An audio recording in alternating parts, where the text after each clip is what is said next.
Silakan duduk. Silakan duduk, you may be seated. Shalom. Shalom. Apa kabarnya Batam? Pasti biasa di luar ya, luar biasa semuanya. Adalah sebuah kehormatan untuk saya bisa melayani saudara pagi hari ini. Silakan keluarkan catatan saudara. Kenapa Adam jatuh dalam dosa? Karena dia tidak mencatat. Ya, pohon yang mana tadi yang boleh, pohon yang mana yang nggak boleh. Saudara, ada paling tidak 3 keuntungan mencatat. Yang pertama adalah saudara membiasakan untuk mencintai firman Tuhan. Semua bilang cinta firman.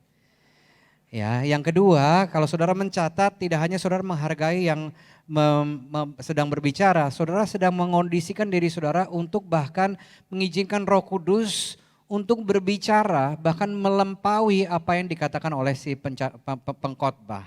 Yang ketiga tentunya waktu kita mencatat firman adalah membantu kita untuk tidak modombah. Ya, untuk tidak tertidur. Konon banyak orang Batak di gereja ini yang setuju bilang horas. Horas Marita Sude, Songoni mak. Ya, saya bacin tepatnya Bapak Ibu. Papa saya almarhum BTL, istilah kami Batak tembak langsung, lahir di Sipirok dia. Ya, bertemu dengan ibu saya orang Chinese, makanya casing saya seperti ini. Ya, bacin. Istri saya adalah keturunan Madura, Jember dan juga Keraton Solo. Namanya Mia, nanti Bapak Ibu Saudara bisa lihat Instagram saya, nggak harus di follow. Saudara bisa melihat bahwa istri saya mau menikah sama saya itu pengorbanan kedua setelah salib Kristus. Cantik kali dia. Jadi anak-anak kami adalah keturunan Bacin Jamat. Batak, Cina, Jawa, Madura. Yang itu gak usah dicatat ya. Nah, kita sampai di akhir November dalam tema Divine Reversal. Semua bilang pembalikan ilahi. Dan minggu ini khususnya kita belajar tentang pembalikan ilahi melalui iman. Semua katakan iman. Nah, secara khusus saya ingin membahas tentang iman justru dalam konteks ketidakpastian, dan judul pesan Tuhan hari ini, iman di tengah ketidakpastian. Itu yang bisa saudara catat jadi judul pesan Tuhan hari ini, iman di tengah ketidakpastian. Saudara, salah satu hal yang pasti dalam hidup ini justru namanya ketidakpastian. Saya ulangi, salah satu hal yang pasti terjadi dalam hidup saudara dan saya namanya ketidakpastian. Dan sayangnya menjadi pengikut Kristus tidak mengecualikan kita dari ketidakpastian dalam kehidupan ini. Jadi pengikut Kristus bukan surat izin untuk kita tidak mengalami yang namanya ketidakpastian. Ibrani 12 ayat 26 sampai 27 katakan demikian. Waktu itu suaranya menggoncangkan bumi. Tetapi sekarang ia memberikan janji, satu kali lagi aku akan menggoncangkan bukan hanya bumi saja melainkan langit juga. Ungkapan satu kali lagi menunjuk kepada perubahan pada apa yang dapat digoncangkan. Kenapa itu diizinkan? Baca sama-sama dari kata karena. Karena ia dijadikan supaya tinggal tetap apa yang tidak tergoncangkan, yaitu kerajaan surga. Salah satu pakar ahli syaraf, namanya David Rock, menemukan bahwa ada 5 hal yang tampaknya sangat penting buat otak manusia. Dia sebut dengan istilah ini, SCARF. SCARF. Dan 5 hal ini adalah area di mana manusia menilai sebuah stimulus atau pemicu otak sebagai sesuatu yang baik atau sesuatu yang buruk. Sebagai sebuah hadiah atau sebuah ancaman. Dan 5 hal ini adalah berikut ini. Yang pertama S, bicara tentang status. Rupanya buat otak manusia status itu penting sekali. Makanya hari-hari ini kata pencitraan itu jadi begitu marak karena status penting ternyata buat otak manusia. C, certainty, kepastian, kemampuan untuk mengetahui dan memprediksi masa depan. Jadi penting buat otak manusia. A, autonomi, yaitu kemampuan untuk menentukan sendiri alias mengendalikan hasil akhir. R, relatedness, ketersambungan dengan orang-orang di sekeliling kita. Dan yang terakhir adalah fairness atau keadilan. Ternyata saudara, otak manusia terus-menerus mencoba untuk memprediksi masa yang akan datang. Baik jangka pendek maupun jangka panjang. 1 tahun ke depan maupun 5-10 tahun ke depan. Ketidakpastian kecil saja bisa menghasilkan respons yang keliru atau error di otak kita yang kadang-kadang datang dalam bentuk ini, khawatir, takut, cemas, frustasi, atau bahkan hilang harapan. Dan di tengah-tengah ketidakpastian, disinilah justru iman kita sedang diuji. Semua bilang iman. Di tengah ketidakpastian ini justru Tuhan lihat sebagai momen di mana kita perlu memperkuat iman kita. Waktu realita atau kenyataan berbeda dengan ekspektasi atau pengharapan, disinilah iman sangat berperan, saudara. Dan kalau kita bicara tentang iman, iman kita tidak bisa didasari dengan apa yang mata jasmani kita lihat. Ibrani 11 ayat 1 sebabnya bunyi demikian. Iman adalah dasar dari segala sesuatu yang kita harapkan. Baca yuk. Dan bukti dari segala sesuatu yang tidak kita lihat. Kata kunci adalah kata tidak. Ya. Karena kalau semuanya bisa dilihat dengan jelas, tentunya kita nggak perlu iman. Itu sebabnya kita perlu hidup seperti yang Rasul Paulus tuliskan kepada jemaat di Korintus. Pasal ke-5 ayat ke-7 dari 2 Korintus bilang gini. Sebab hidup kami adalah hidup karena percaya. Lanjut. Bukan karena melihat. Sayangnya saudara, tantangannya di era kemajuan teknologi dan maraknya informasi seperti sekarang. Informasi itu hanya sejauh genggaman tangan. Betul nggak? Dalam hitungan detik kita bisa tahu ada kebakaran di Hong Kong. Dalam hitungan detik kita bisa tahu ada musibah di Tapanuli Utara, Tapanuli Tengah, di Aceh dan bahkan di Sumatera Barat. Dalam hitungan detik kita bisa tahu hal-hal yang kita tidak perlu tahu bahkan. Dengan semakin banyaknya informasi yang masuk ke benak kita, kita semakin berpengetahuan. Semakin banyak hal yang kita tahu, apa yang terjadi? Kita ingin semakin memegang kendali dan sulit percaya segala sesuatu yang gak bisa diterima oleh logika manusiawi kita.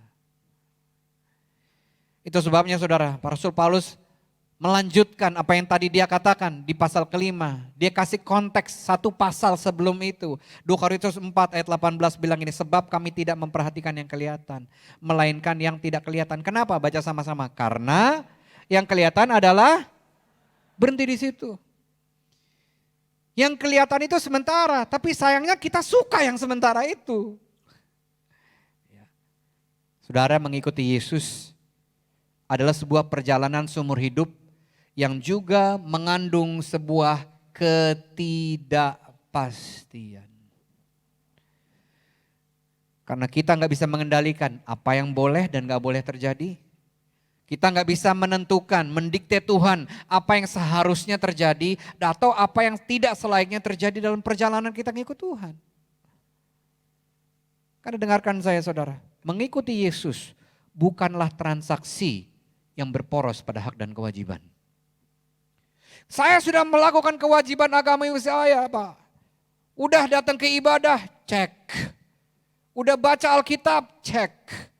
Udah persembahan, persepuluhan, diakonia, cek. Udah pelayanan, cek. Itu sebabnya saya berhak mendapatkan ini dan itu. Saudara, itu namanya transaksi. Namanya juga hubungan, Kak. Harus take and give. Oh, sebentar. Kita sudah terlalu lama ngomong narasi itu. Take and give itu bukan konsep Alkitabiah. Kenapa bukan konsep Alkitabiah? Kita baru mau give kalau ada yang kita bisa take. Itu sebabnya gak jarang dalam pernikahan atau dalam kita mendidik anak kita bilang gini narasinya. Gua sih bisa sabar ya, tapi sabar ada. Wah, hafal kali. Iya, karena saya suka ulangi Pak ke pasangan saya. Saudara, kata sabar dari bahasa aslinya memakai istilah ini, long suffering, menderita secara lama. Berarti nggak ada batasnya. Kita sudah terlalu lama prinsip take and give itu kita percayai. Tapi apa yang Alkitab ajarkan, beri maka kepadamu akan diberi. Memberinya aktif, diberinya pasif. Artinya kita bisa memberi kepada orang A, Tuhan pakai Z untuk Tuhan memberi balik kepada kita. Tapi kalaupun kita tidak diberi balik sama orang-orang yang kepadanya kita sudah memberi, it's okay. Yes, ada amin dari adik itu tadi ya. Disinilah adanya perbedaan yang besar antara seorang pengikut Kristus dan pengagum Kristus. Seseorang yang benar-benar mengikuti teladan Kristus dan seseorang yang hanya menikmati berkat-berkat Kristus saja. Tahukah saudara bahwa seorang pengagum hanya bisa mengagumi orang yang dikaguminya dari jauh. Tanpa perlu adanya relasi atau hubungan yang sifatnya dua arah atau resiprokal. Dan waktu orang yang dikaguminya melakukan sesuatu yang gak berkenan di hatinya, maka rasa kagumnya pun berkurang atau bahkan sirna. Tapi seorang pengikut Kristus punya cara berpikir, punya karakter yang jauh lebih dewasa dari sekedar seorang pengagum Kristus. Kelihatannya kapan? Waktu pembalikan ilahi belum terjadi. Waktu terobosan belum kunjung datang. Waktu pernikahan belum kunjung pulih. Waktu pekerjaan belum kunjung datang. Sudah lulus lama Pak, belum dapat pekerjaannya. Saya akan tutup firman Tuhan hari ini. Wih, langsung ngelihat saya yang tadi udah mulai tertidur ya. Ada kelegaan di ruangan ini ya. Ada dua kata yang membawa kelegaan ya. Satu tutup, yang kedua terakhir. Ya, yang terakhir, yang modom bangun dia. Udah terakhir ya. Sambil ngisep-ngisep bersihin ludahnya dia. Saya akan tutup dengan 40 plus 10 poin berikut ini. Makanya unang modom dah, pendetanya menggonggong. Raja, king of dogs. Ya, nggak apa-apa. Yang mau tertidur aja. Mungkin Bapak Ibu Saudara lebih butuh damai Tuhan daripada firman Tuhan, nggak apa-apa. Nanti waktu sudah mau selesai, aku kasih tahu, oke? Ya, pesan saya cuma satu, jangan ngorok, oke? Malu nanti kau. Kalau saudara mau imannya tidak goyah di tengah ketidakpastian, sembari saudara menunggu pembalikan ilahi Tuhan terjadi, saudara bisa melakukan 3 hal berikut ini. Yang pertama, watch your narrative. Perhatikan narasi yang keluar dari mulut kita. Nah saudara, fungsi kata-kata yang pertama kali dicatat oleh firman Tuhan di Alkitab bukan untuk berkomunikasi antara Allah Bapa, Allah Elohim dan Adam dan Hawa. Tapi fungsi kata-kata yang pertama ditulis oleh Alkitab adalah untuk menciptakan. Jadilah terang dan terang itu jadi, betul ya? Bumi, alam semesta dan semua isinya diciptakan oleh perkataan. Kejadian 1 bilang gini, kita diciptakan serupa dan segambar seperti Tuhan. Artinya apa? Kuasa yang ada di mulut Tuhan untuk menciptakan ada di mulut saudara. Betul ya? Jadi hati-hati dengan narasi yang kau lemparkan kepada suamimu, kepada istrimu. Kadang-kadang kita bilang istilah ini dalam bahasa Ibrani bunyinya gini, bohwat aku. Bohwat. Udah gak ngerti lagi, aku mau diapain. Ya. Saudara, hati-hati dengan kata-kata yang kita ucapkan sama diri kita dan sama orang lain. Karena kata-katamu menciptakan realitamu. Your words create your world. Kata-kata kita menciptakan dunia kita. Anak setan kau. Oh, papa saya pernah ngomong gitu sama saya. Kalau gua setan, lu bapaknya setan. Lu kan bapakku. Ya, hati-hati dengan narasi yang kita ucapkan sama diri kita. Kayaknya gua gak bisa berubah deh. Kayaknya emang madesu. Apa itu madesu?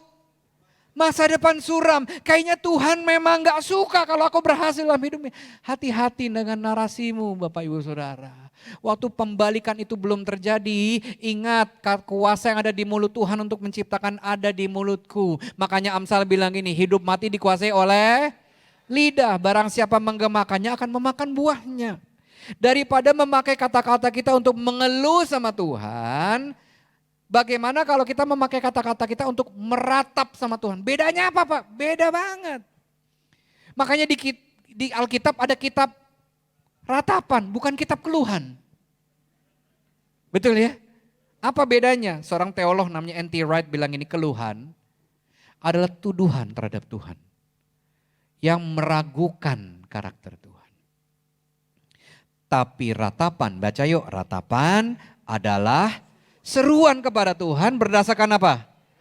Pada karakternya. Jadi ratapan itu tindakan iman. Tapi kadang-kadang saudara kita sudah terlalu terbiasa di gereja. Apa kabar saudara? Kayak tadi jawabnya luar biasa, yes, yes, yes. Macam asuransi. Saudara, kayaknya tuh ya kalau ngomong, ya gue baru ribut sama istri, itu kayak, kurang iman kau.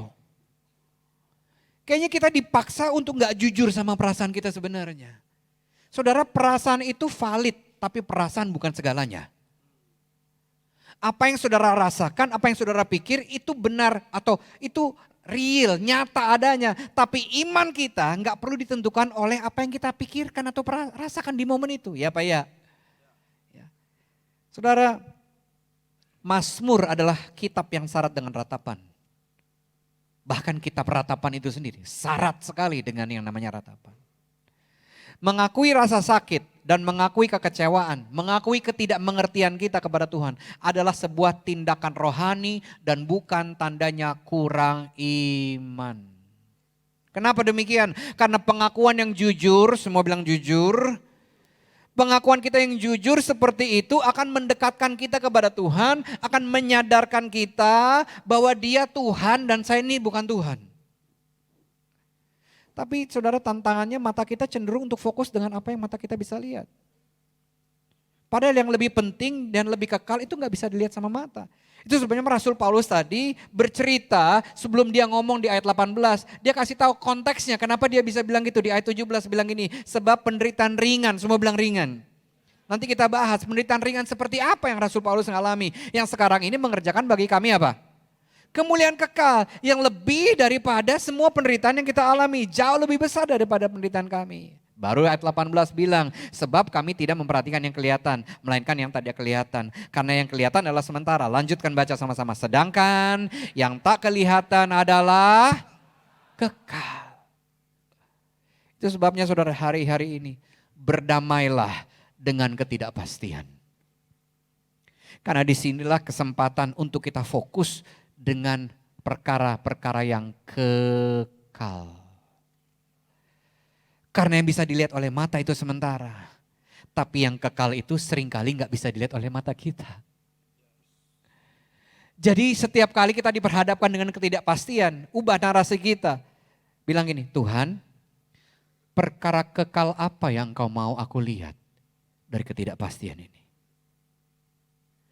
Perkara kekal apa yang Engkau mau aku tangkap dari rasa sakitku ini, dari kejadian ini, dari ditipunya aku ini, dari kekecewaanku terhadap perilaku papaku atau mamaku atau bekas pacarku ini, Tuhan.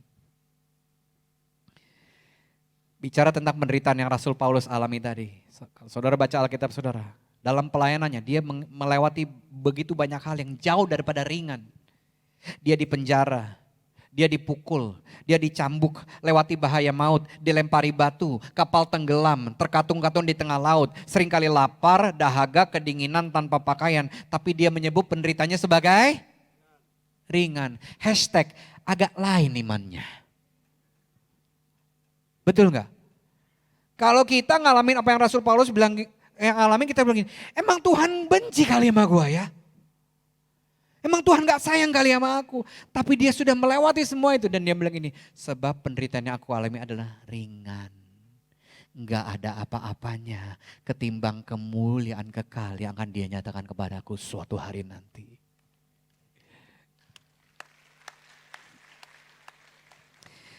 Matanya nggak fokus kepada penderitaannya, tapi matanya fokus kepada kemuliaan kekal dari Tuhan. Beberapa dari saudara mungkin mengenal mama saya yang pernah berkhotbah beberapa tahun yang lalu di gereja ini. Namanya Ibu Yanti. Dia menulis buku, Yanti Raja Guguk, Perkasa Mengawal Asa. Mami saya meninggal setelah 13 tahun bergumul melawan kanker payudara, tulang belakang, kanker otak, dan kanker paru-paru. Mami Yanti pergi tepat di hari ulang tahun saya di tahun 2018, 7 tahun yang lalu. Dan tidak saya sangka-sangka setelah dia meninggal di hari ulang tahun saya menangis setiap hari selama 6 bulan. Seorang hamba Tuhan yang seringkali menguatkan orang yang melewati penderitaan dan tantangan kehidupannya ternyata tidak sekuat yang dia pikir. Disitulah saya berdamai dengan ketidakpastian dari sisi diri saya yang saya belum pernah tahu sebelumnya ada. Begitu banyak orang baik yang kenal saya maupun tidak, tiba-tiba kirim WA, tiba-tiba DM di Instagram. Menyampaikan kepada saya bagaimana Tuhan menjawab kerinduan hati mereka lewat doa mama saya. Dan tidak jarang saudara, semakin banyak orang yang mau cerita, ada orang yang baru, ada orang ketemu saya di gereja. Pastor boleh gak saya cerita bagaimana mama sudah menjawab doa saya lewat doa mama saya. Jujur saudara, saya pengen ngomong gini, gua gak pengen denger cerita lu. Can you just shut up? Kenapa demikian saudara? Karena saya merasa gak adil. Tuhan, engkau pakai mama saya yang adalah tim doa di gereja kami untuk menjawab doa cukup banyak orang. Tapi doanya sendiri untuk sembuh gak engkau jawab. Apa ini konsepnya Tuhan? Lu cuma mau pakai mami gue doang. Deritanya kamu biarin selama 13 tahun. Tapi saudara puji Tuhannya, selama 13 tahun mama saya kanker. Tidak sekalipun dia mempertanyakan keadilan Tuhan. Sehingga apa yang saya lihat dari kehidupan mami saya, bahwa kanker bukan sebuah realita, kanker hanya sebuah nama. Kalau saudara lihat mama saya, saudara akan bilang, masa yang kayak gini kanker? Iya. Hampir setiap kali waktu dia kemoterapi lewat infus, setelah dia selesai sesi kemoterapinya, dia keliling ruangan dan dia bilang ini, Bapak Ibu, boleh gak saya berdoa buat Bapak Ibu? Tapi saya akan berdoa secara Kristiani. Saya akan berdoa dalam nama Isa Al-Masih. Boleh gak saya berdoa? Dia belum sembuh Bapak Ibu. Dia datang ke gereja paling pagi, ibadah mulai 7.15, ibadah pertama. Dia datang 5.15. Semua satpam di mall itu tahu mama saya salah satu orang paling pagi. Dia datang dengan tongkatnya, datang pagi-pagi.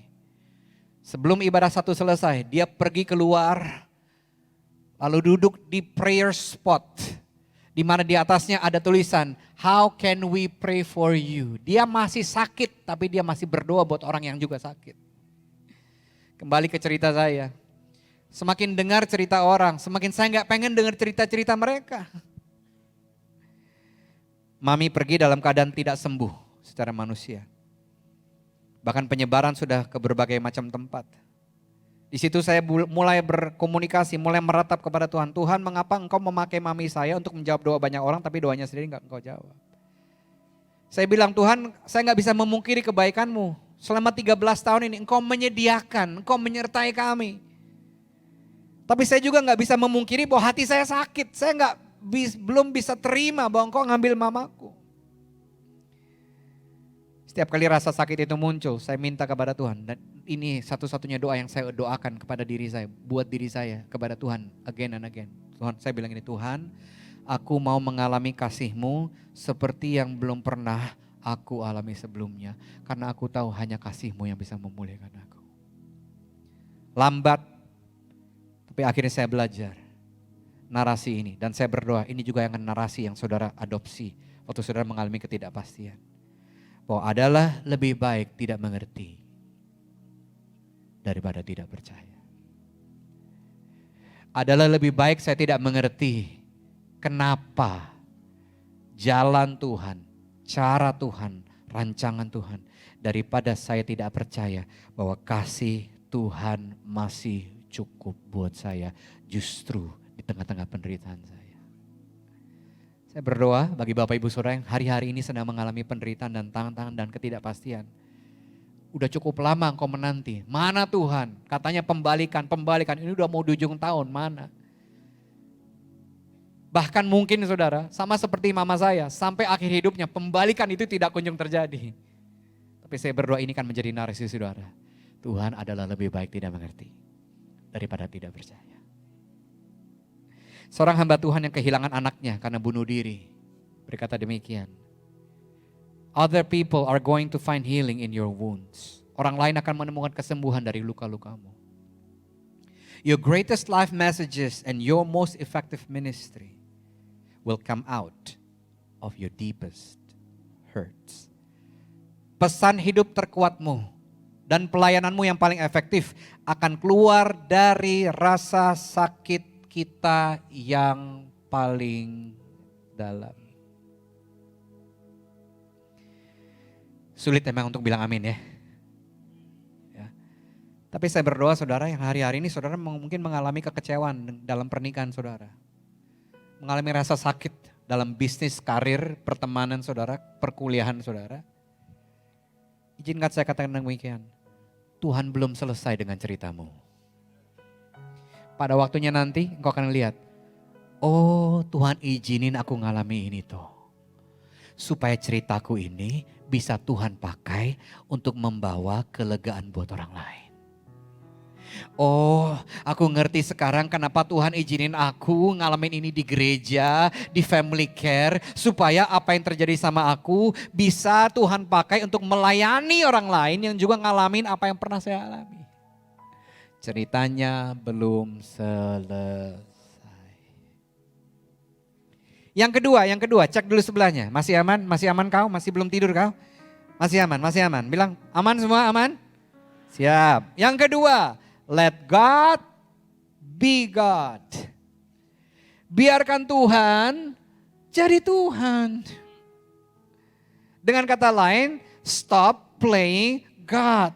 Jangan berusaha jadi Tuhan dengan ingin mengendalikan semuanya. Dengan minta semua kejelasan. Saudara, waktu di tengah ketidakpastian, disinilah iman percaya kita pegang peranan.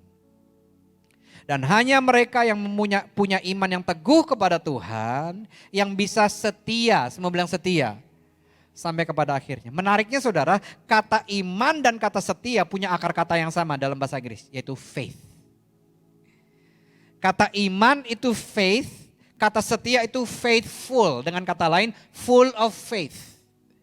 Hanya mereka yang imannya penuh yang bisa setia sampai akhir. Betul ya? Saya berdoa, saudara yang sudah menikah, terlepas dari kelemahan yang kau lihat di pasanganmu, engkau akan tetap setia sampai maut memisahkan dalam nama Yesus. Terlepas dari apa yang kau lihat dengan terhadap suamimu dan anak-anakmu, saya berdoa, engkau punya iman dan kau bilang gini, saya kasih tips, kalau engkau sudah mulai menyerah dengan pasanganmu, balikan dia ke pemiliknya. Jangan bilang, kau panggil dia, bukan itu konsepnya, bukan itu. Tuhan, aku sudah gak tahu lagi mau aku apakan nih suamiku. Sudah kuapakan itu apanya, supaya apa itu apanya, tapi gak ada yang apanya itu apanya. Orang Batak itu kalau komunikasi tingkat tinggi ya. Kalau kita di SD dulu belajar subjek, predikat, objek, keterangan, SPOK. Masih ingat itu adik-adik? Masih ingat ya? Orang Batak kalau komunikasi, nah tolong kau apakan itu apanya, supaya apa itu apanya. Bahasa roh juga bukan. Nggak ngikuti kaidahnya gitu loh. Tapi anaknya tiba-tiba bisa, ini pah minumnya, ngerti dia. Hanya orang Batak kalau komunikasi tingkat tinggi. Betul ya Bapak Ibu? Ada Horas? Nah Horas Madita sudah. Songoni ima tutu. 2 Timotius 4 ayat 7. Mohon maaf bagi yang gak mengerti itu bahasa Indonesia tingkat tinggi. Aku telah mengakhiri pertandingan yang baik. Aku telah mencari garis akhir. Dan aku telah pelihara iman. Orang yang setia adalah orang yang beriman. Saya berdoa, engkau akan setia dengan pernikahanmu. Saya berdoa engkau akan setia kepada orang tuamu, engkau akan setia dengan anakmu meskipun mereka sulit. Apa? Kata kuncinya di huruf Y tadi, sulit untuk dimengerti. Kayaknya sepertinya mereka punya karunia rohani yang gak ada di Alkitab. Menguji urat sabarmu. Ya, ada itu di setiap keluarga ada itu ya. Ya, di keluarga saya. Ya, dalam pernikahan saya yang sulit untuk diterima si Jawa itu tadi ya. Si Keraton Solo itu yang kalau ngomong permisi. Sedangkan si Batak ini kalau berbicara do sama dengan A tinggi. Penyanyi pula naik dia ke bes. Seakan-akan kurang tinggi dia, kurang dimengerti. Emang orang Batak itu agak lain ya, kalau ngomong harus tinggi dia. Ya, tatap dulu mataku, lihat aku lagi ngomong, lihat aku. Wah macam Tuhan dia. Tapi nggak ada di sini, ada di ibadah satu tadi. Jangan bilang. Saudara, Yesus sendiri sudah melalui keadaan di mana Allah Bapa sepertinya diam. Yesus belajar serahkan haknya untuk dimengerti, untuk tahu dan paham rencana Bapa sebelum dia taat. Yesus belajar menyerahkan haknya untuk dibela oleh murid kesayangannya. Modom ibana. Di momen terendah dalam hidup Yesus di Taman Getsemani, tak sanggupkah engkau berjaga-jaga 1 jam saja? Di momen terendahnya ditinggal tidur sama 3 kesayangannya. Yesus menyerahkan haknya untuk tidak membalas. Yesus serahkan haknya untuk tidak ditinggalkan oleh Bapaknya di momen terakhir. Di atas kayu salib. Sehingga dibilang ini, Eli, Eli, lama sabachthani. Tuhan kau mengirim aku untuk misimu. Tapi kok terasanya engkau gak ada buat aku. Sepertinya aku ditinggalkan. Yesus saja belajar jujur dengan perasaannya saudara. Tapi kabar baiknya adalah dengan segala ketidakmengertian Yesus sebagai manusia. Dia tetap pelihara imannya. Dia tetap jadikan Bapa di surga jadi Tuhan. Tetap jadi pribadi yang pegang kendali. Dia ekspresikan dengan dia menundukkan dirinya kepada kehendak Bapanya. Itu sebabnya saudara, kalau kita mau setia sampai akhir, ikutilah teladan Yesus. Itu sebabnya Ibrani 12 bilang gini, marilah kita selalu mengikuti teladan Yesus. Ia adalah pemimpin iman kita. He is the author of our faith. Dia penyempurna iman kita. He is the perfecter of our faith. Ia telah menderita kematian di kayu salib. Tapi ia terima kehinaan itu seakan-akan bukan apa-apa. Ia melakukannya karena sukacita yang disediakan baginya. Dan sekarang dia duduk di tempat yang paling terhormat di surga. Saudara,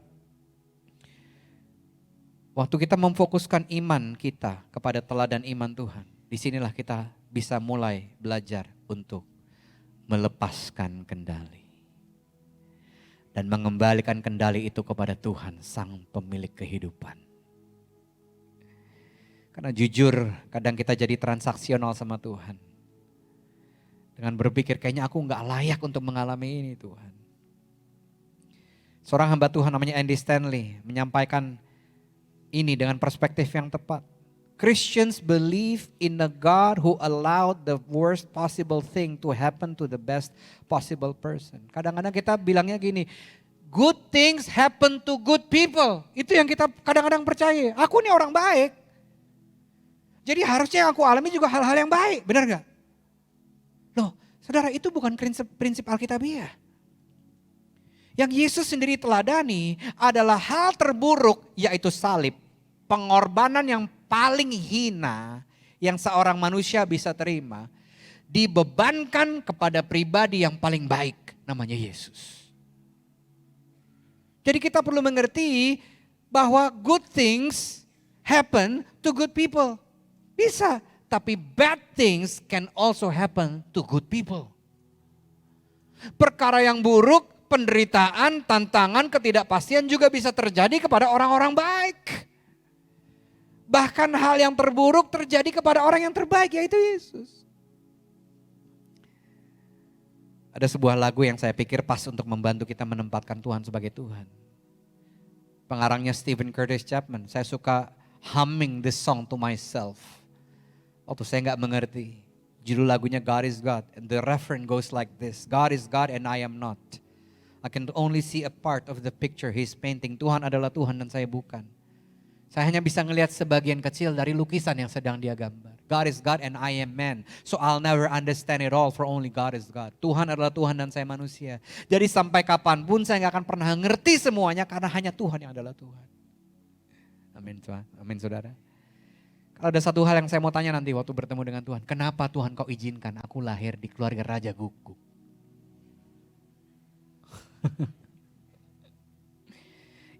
Yang ketiga. Yang pertama tadi apa? Hati-hati narasimu. Yang kedua, izinkan Tuhan jadi Tuhan. Dan terakhir, trust God's heart. Dalam ketidakpastian, dalam masa menunggu pembalikan ilahi terjadi, tetap percaya hati Tuhan. Saudara, sangat manusiawi kalau dalam ketidakmengertian kita mempertanyakan rencana dan jalan Tuhan. Kabar baiknya, Tuhan tidak terintimidasi dengan keraguan-raguanmu. Dia nggak bilang, gitu aja nggak ngerti, gitu aja ngambek. Adalah sebuah usaha yang sia-sia kalau kita mencoba mengerti cara Tuhan bekerja. Karena kita manusia dan hanya Tuhan yang adalah Tuhan. Usaha untuk selalu mengerti Tuhan sebenarnya adalah usaha untuk pegang kendali atas hidup kita sendiri. Dan kalau kita bisa ngerti semua yang Tuhan sudah izinkan terjadi, saat ini terjadi dan akan terjadi, tentunya nggak perlu iman. Tapi tanpa iman kita nggak bisa berkenan sama Tuhan. Itu kata firman Tuhan. Seorang hamba Tuhan pernah berkata demikian dalam salah satu khotbahnya. Charles Spurgeon namanya. Orang duniawi memberkati Tuhan ketika mengalami kelimpahan.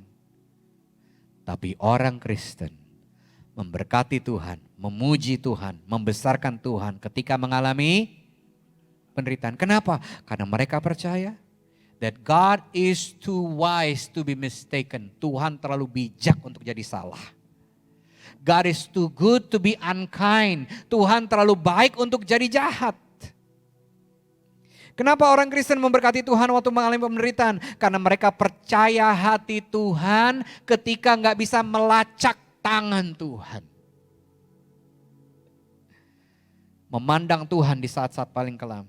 Dan percaya that it is well with my soul.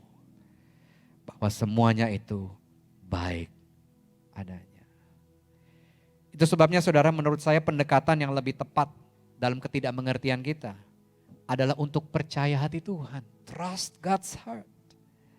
Bukan mencoba mengerti rancangan, jalan dan waktu Tuhan. Pertanyaannya sekarang, apa sih yang jadi hati Tuhan buat kita? Ini yang jadi hati Tuhan buat saudara dan saya. Roma 8 ayat 28, terjemahan TSI bilang ini. Maka yakinlah bahwa di balik segala sesuatu yang kita alami, Allah bekerja mengatur semuanya. Semua atau sebagian? Semua. Berarti masa lalu, masa kini, dan masa depan. Betul ya? Untuk menghasilkan apa? Sebentar, baca lagi. Kebaikan atau kenyamanan? Kebaikan. Tapi kadang-kadang menurut kita yang baik itu harusnya nyaman dong. Betul ya? Apa syaratnya untuk Tuhan mengerjakan, mengubah, mengatur semua untuk menghasilkan kebaikan? Ada dua syaratnya, ada dua kata kuncinya. Yang pertama adalah bagi kita yang mengasihinya. Bukan mengertinya, tapi mengasihinya. Apa kata firman Tuhan, perilaku mengasihi Tuhan? If you love me, you do what I command you to do. Kalau engkau mengasihi aku, engkau melakukan perintahku. Syarat yang kedua, untuk Tuhan bisa mengatur semua yang terjadi, mendatangkan kebaikan, ada di kata berikutnya. Sebab kita adalah orang-orang yang sudah Dia pilih sesuai dengan rencananya. Segala sesuatu bisa diputarbalikkan oleh Tuhan, dilakukan divine reversal kalau yang kita kedepankan adalah rancangan Tuhan, kepentingan Tuhan, agenda Tuhan, dan bukan agenda pribadi, apalagi portfolio pribadi. Jadi kalau yang kita kedepankan adalah agenda kita ngambek sama Tuhan, segala sesuatu belum tentu bisa diputarbalikkan sama Tuhan. Memutarbalikan keadaan itu bagian Tuhan. Tapi mengasihi dan mengedepankan rencana Tuhan itu bagian kita. Jangan ambil yang bagian Tuhan, terus lakukan yang jadi bagian kita. Amin saudara. Saya berdoa dalam ketidakmengertian saudara, dalam penantian saudara akan pembalikan ilahi dari Tuhan. Setiap saudara yang tertanam di GBI Tabgha akan terus percaya hati Tuhan, akan terus memilih untuk mengasihi Tuhan, dan mengedepankan kepentingan Tuhan dan bukan agenda pribadi dalam nama Yesus. More of God and less of me. Berhenti memperjuangkan apa yang gak perlu kau perjuangkan. Portfoliomu sementara. Keuanganmu sementara. Cari kehendak Tuhan. Kenyamanan kita sementara. Cari kepentingan Tuhan. Disinilah pentingnya untuk kita punya disiplin mental untuk mengenali Tuhan lewat apa? Perkataan Tuhan. Yaitu dalam firman-Nya sudah tertulis.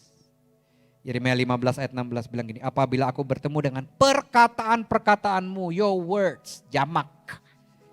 Maka aku menikmatinya, maka aku memakannya istilah aslinya. Firman-Mu tunggal, bukan firman-firman-Mu, itu menjadi kegirangan bagiku dan menjadi kesukaan hatiku sebab nama-Mu telah diserukan atasku ya Tuhan Allah semesta alam. Apa yang bisa kita pelajari dari sini saudara? Sepertinya Nabi Yeremia ingin memberitahu bahwa kuantitas ikut menentukan kualitas. Artinya apa? Semakin sering kita baca firman, pelajari firman Tuhan, selidiki firman Tuhan, renungkan firman Tuhan, perkatakan firman Tuhan, dan lakukan firman Tuhan yang tertulis atau logos. Kita akan semakin peka dalam menangkap pesan Tuhan yang personal, yang pribadi buat kita atau rema.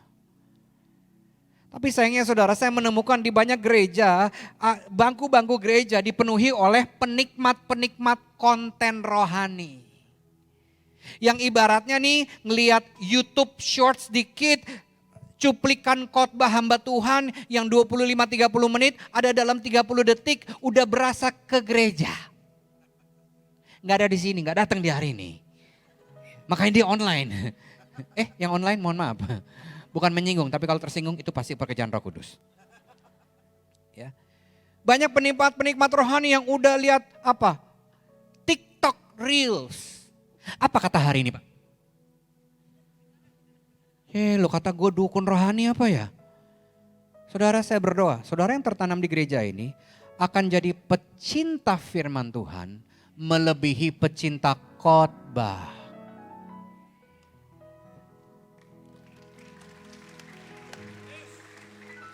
Masalahmu datang dari hari Senin sampai hari Sabtu. Jangan hanya mengandalkan khotbah, itu pun kau modom kadang-kadang. Terlaluan Pak. Saya berdoa saudara akan lebih kagum akan firman Tuhan daripada kagum akan hamba Tuhan. Siapapun yang berkhotbah di depan sini, lucu nggak lucu, Batak, Cina, apapun. Bagus nggak bagus, udah lama khotbahnya atau baru belajar khotbah, dia adalah hamba Tuhan yang menyampaikan isi hati Tuhan buat setiap kita.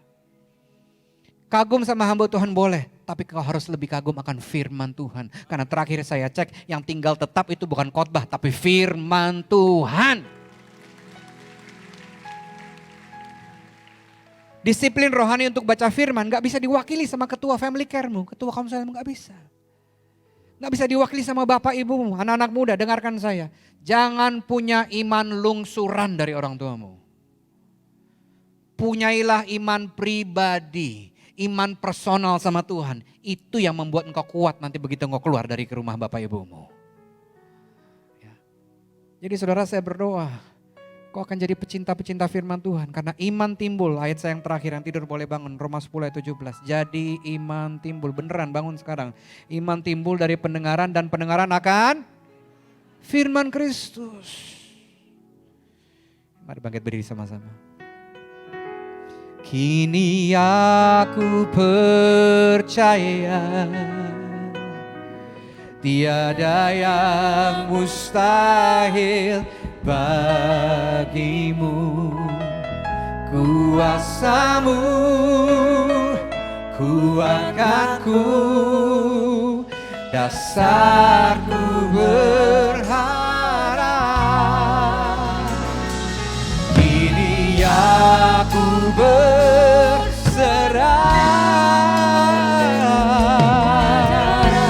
janganmu bagiku, ku ikuti panggilanmu, ku kan setia sampai akhir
Jamkan mata saudara.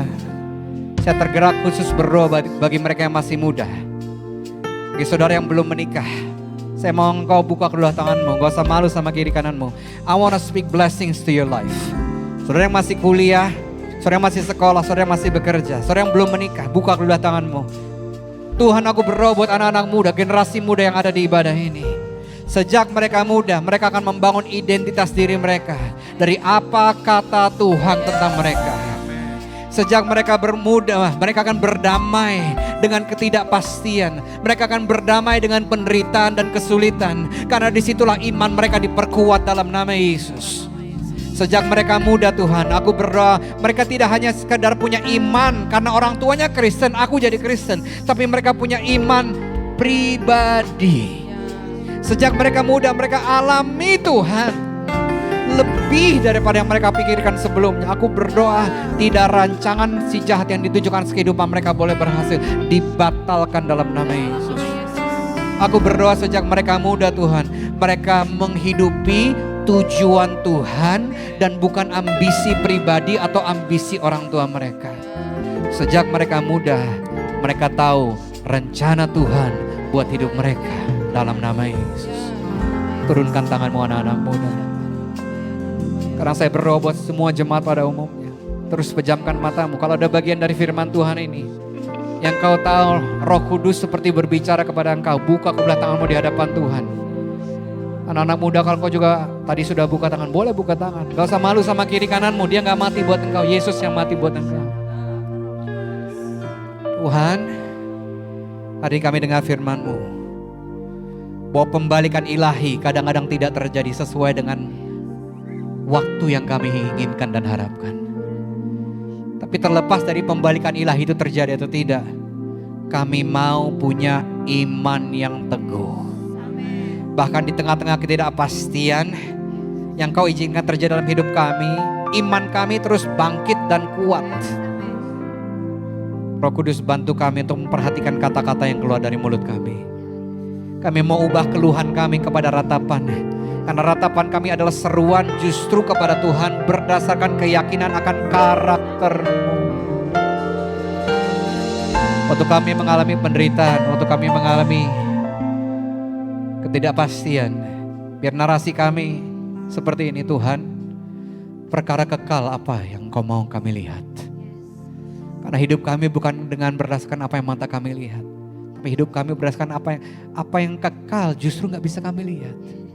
Waktu ketidakpastian itu datang, waktu pembalikan ilahi itu belum terjadi, Tuhan, Engkau mau aku lihat perkara kekal apa? Karakter-Mu yang mana yang Kau mau perkenalkan kepada diriku lagi? Roh Kudus bantu kami untuk memilih untuk lebih baik tidak mengerti daripada tidak percaya. Lebih baik aku tidak mengerti jalan dan rencana dan waktu-Mu daripada tidak percaya bahwa kasih-Mu masih selalu cukup buat aku. Roh Kudus bantu kami untuk melepaskan kendali dan menjadikan Tuhan sebagai Tuhan dan kami bukan Tuhan. Roh Kudus bantu kami untuk tetap percaya akan hati-Mu yang hanya bisa mendatangkan kebaikan. Kami terima kehausan dan kelaparan akan firman-Mu seperti yang belum pernah kami alami sebelumnya. Kami berjalan dalam disiplin rohani, membaca firman-Mu sendiri lebih daripada sekedar mendengarkan khotbah. Ada rasa haus dan lapar akan firman-Mu seperti yang belum pernah kami alami sebelumnya. Kini aku percaya. Nyanyikan dengan hatimu. Tiada yang mustahil.